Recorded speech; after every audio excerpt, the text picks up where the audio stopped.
Hello class 9 हमने स्वर्ग बना सकते हैं कविता 3 के कुछ प्रश्नोत्तर किए थे अभ्यास पुस्तिका में।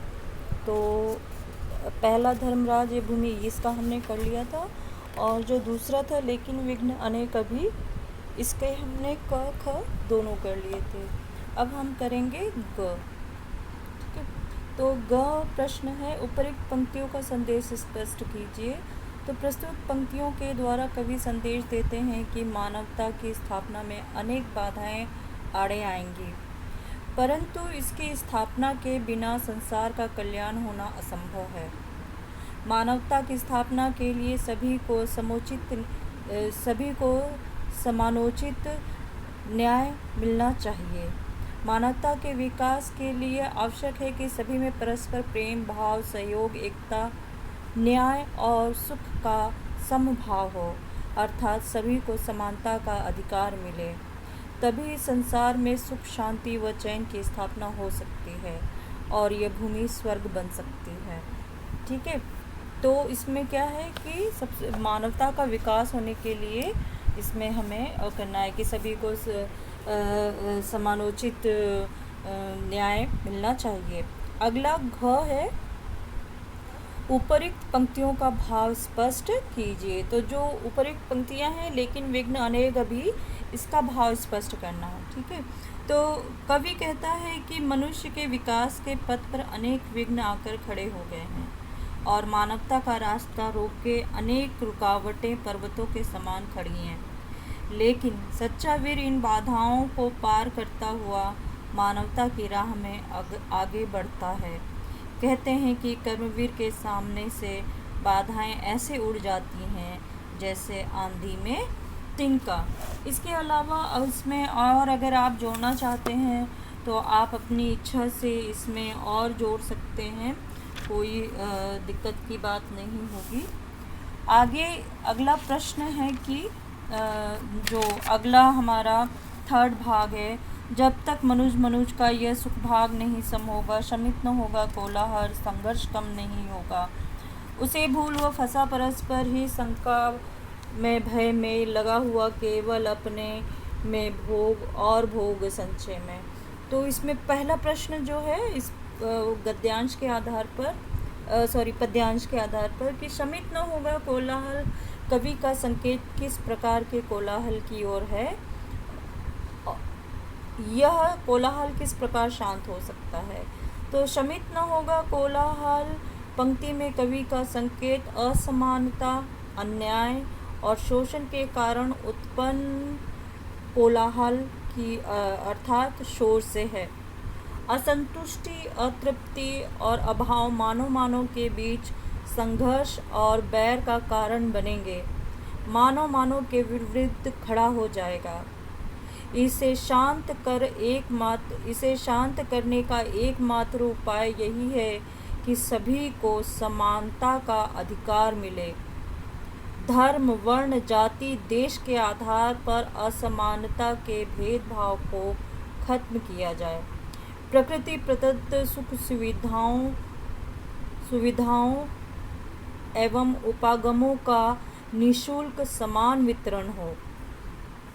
सभी को अपनी योग्यता, क्षमता और प्रतिभा के आधार पर विकास करने का सुअवसर प्राप्त हो। सभी को मेहनत व कर्म के लिए प्रेरित करने के लिए अवसर उपलब्ध हों। ये हमारा पहले का उत्तर। दूसरा है, आज मानव के संघर्ष का मुख्य कारण क्या है? कवि के इस संबंध में क्या विचार हैं? कवि दिनकर ने स्पष्ट किया है कि धरती प्रकृति द्वारा प्रदत्त निःशुल्क उपहार है। इसे कोई अपनी निजी संपत्ति नहीं मान सकता है, परंतु मानव अपनी शंकालु और स्वार्थ प्रवृत्ति से प्रेरित होकर इसका संग्रहण करने में जुटा है, जिसके कारण अव्यवस्था, अन्याय, अत्याचार, भ्रष्टाचार, शोषण का बोलबाला हो गया है। मनुष्य की स्वार्थी प्रवृत्ति ने उसे लालच, ईर्ष्या व द्वेष से भर दिया है। उसने स्वार्थ हेतु अर्थात विलास स्वार्थ हेतु अर्थात विलासित जीवन के लिए ऊंच नीच, जाति, वर्ण, धर्म, संप्रदाय का भेदभाव उत्पन्न कर दिया है। कवि ने ऐसे माहौल से मुक्ति का सुझाव दिया है कि प्रकृति प्रदत्त उपादानों अथवा उपहारों का संसार के लोगों में समान वितरण होना चाहिए। उसे स्वार्थ में विचारों को छोड़कर त्यागमयी दृष्टिकोण अपनाना होगा। सभी को उसके अधिकार समान रूप से वितरित करने होंगे। सर्वे भवन्तु सुखिन अर्थात सभी सुखी हों के सूत्र को अपनाना होगा। तीसरा प्रश्न है इसका कि मतलब कवि के अनुसार आज का मनुष्य कौन सी बात भूल गया है तथा वह किस प्रवृत्ति में फंस गया है। कवि के अनुसार आज का मनुष्य समानता के आदर्श को भूलकर परस्पर सशंकित हो गया है। शंकालु प्रवृत्ति से भयभीत होकर वह एक दूसरे पर विश्वास नहीं कर रहा है। भय और शंका ने उसे स्वार्थमयी बना दिया है, जिसके कारण उनमें परस्पर टकराव व संघर्ष हो रहा है। आगे इसमें घ है कि लगा हुआ केवल अपने और भोग संचय में पंक्ति का आशय स्पष्ट कीजिए। तो इसका है कि कवि कहते हैं कि आज का मनुष्य त्याग और परोपकार की भावना को भूलकर स्वार्थी हो गया है। वह केवल अपने निज सुख, सुविधा और विलास की इच्छा रखता है। उसने समानता के भाव को भुला दिया है। वो भूल गया है कि यह धरती संसार के सभी प्राणियों की है, इस पर सबका समान अधिकार है। परंतु इस विचार के अभाव ने उसे एक दूसरे के विरुद्ध खड़ा कर दिया है। उनमें विश्वास का अभाव भर गया है और वह सशंकित होकर अपने हित के लिए प्रकृति प्रदत्त उपहारों का संचयन करने लगा है, जिससे समानता के वितरण में कठिनाई उत्पन्न हो रही है। आज का मानव अपने निज सुख व हित की खातिर शोषण व अत्याचार करने से भी नहीं चूकता है, मात्र अपने हित की चिंता में लिप्त होकर विलासिता की वस्तुओं का संचय करने में लगा हुआ है। आगे हमारा अंतिम पैराग्राफ है, पद्यांश है कि प्रभु के दिए हुए सुख इतने हैं विकीर्ण धरती पर, भोग सके उन्हें जगत में अभी इतने नर। सब हो सकते हैं तुष्ट, एक सा सब सुख पा सकते हैं, चाहे तो पल में धरती को स्वर्ग बना सकते हैं। तो बच्चों, इसके प्रश्न का जो इस पद्यांश के आधार पर पहला प्रश्न पूछा गया है कि प्रभु के दिए हुए सुख इतने हैं विकीर्ण धरती पर, पंक्ति द्वारा कवि क्या कहना चाहता है। प्रस्तुत पंक्ति के माध्यम से कवि कहना चाहता है कि ईश्वर ने प्रकृति के माध्यम से इस धरती को इतने सुख प्रदान किए हैं कि जिन्हें संसार के सभी मनुष्य भोग नहीं सकते। ईश्वर ने धरती पर चारों ओर प्रत्येक प्राणी मात्र के लिए जीवन हेतु आवश्यक वस्तुएं बिखेरे हैं, जो कभी कम नहीं होंगी। धरती अपने गर्भ से समय समय पर इन उपहारों को मानव के समक्ष उपलब्ध कराती रहती है। धरती पर ईश्वर के दिए असंख्य सुख उपलब्ध हैं। ठीक है, आगे प्रश्न है इसी पर आधारित, कहाँ अभी इतने नर पंक्ति द्वारा कवि क्या समझाना चाहता है और क्यों। प्रस्तुत पंक्ति द्वारा कवि कहना चाहता है कि प्रकृति में चारों ओर ईश्वर की कृपा बिखरी पड़ी हुई है।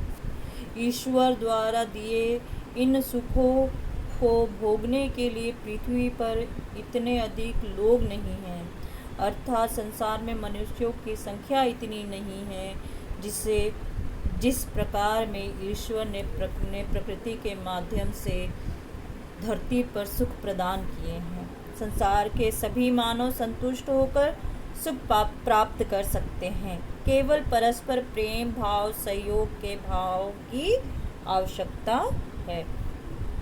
आगे ग है, उपयुक्त पंक्तियों का भाव स्पष्ट कीजिए, भावार्थ स्पष्ट कीजिए।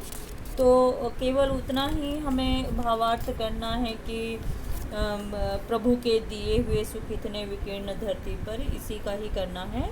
तो ईश्वर ने मनुष्य को धरती पर सभी प्रकार के जीवन के सुख प्रदान किए हैं। अन्न जल धन वायु प्रकाश सभी को प्राप्त हो ऐसी व्यवस्था प्रभु ने की है। सभी मनुष्य संतुष्ट होकर जीवन यापन कर सकते हैं। आवश्यकता केवल प्रेम सहयोग समानता परोपकार और अथक परिश्रम की है। मानव अपने अथक परिश्रम से धरती को स्वर्ग बना सकता है। मनुष्य श्रम करके सुख सुविधा समान रूप से प्राप्त कर सकता है और इस धरती को स्वर्ग का स्वर्ग के स्वरूप में या स्वर्ग का रूप दे सकता है। अंतिम प्रश्न है इसका कि कवि के अनुसार इस पृथ्वी को स्वर्ग किस प्रकार बनाया जा सकता है। तो हमने अभी उपर्युक्त भाव इसमें कहा है कि धरती को कैसे स्वर्ग बनाया जा सकता है। तो इसमें यही जो मैंने अभी ग बताया है कुछ अंश तो उसका आएगा इसमें, और कुछ आप इसका जब देखेंगे कि जो दिनकर जी ने जो इसमें, अच्छा आपकी बुक में यहाँ पर नहीं है कि मनुष्य, इसमें तो दिया ही है मैंने कि इसमें, तो भी चलिए मैं आपको इसको स्पष्ट कर देती हूँ कि दिनकर जी द्वारा रचित कविता स्वर्ग बना सकते हैं का भीष्म पितामह के माध्यम से यह संदेश है कि धरती प्रकृति द्वारा प्रदत्त निःशुल्क उपहार है। यह किसी व्यक्ति की व्यक्तिगत संपत्ति नहीं है। इस धरती पर रहने वाले सभी निवासियों का इस पर समान अधिकार है, किंतु इसका वितरण समान रूप से नहीं है। यही इसकी सबसे बड़ी बाधा है। जब तक धरती पर रहने वाले सभी निवासियों को समान रूप से यह सुख भाग नहीं प्राप्त होगा, तब तक परस्पर संघर्ष व तनाव चलता रहेगा। इस धरती पर अमन चैन नहीं आएगा। आज का मनुष्य अत्यधिक स्वार्थी हो गया है, केवल अपने लिए जी रहा है। वह अपनी आवश्यकताओं की वस्तुओं का संग्रह करने में रात दिन जुटा हुआ है। यह मानसिकता अत्यंत घातक है। इसे हम सभी को परिवर्तित करना होगा। कवि द्वारा यही संदेश दिया गया है कि प्रकृति द्वारा प्रदत्त इन उपहारों अर्थात सुख सुविधाओं का समान रूप से सभी मनुष्यों में वितरण होना आवश्यक है। यद्यपि आज भी प्रकृति के उपहार इतने अधिक हैं कि संसार के सभी मनुष्य एक सी संतुष्टता प्राप्त कर सकते हैं और आनंद ले सकते हैं, किंतु इसके लिए स्वार्थ के स्थान पर त्याग की भावना लानी पड़ेगी। यदि मनुष्यों के अंदर ऐसी भावना आ जाएगी तो एक पल में यह धरती स्वर्ग बन जाएगी।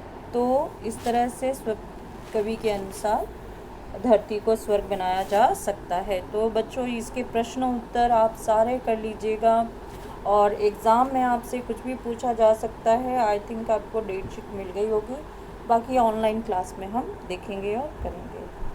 Take care all of you.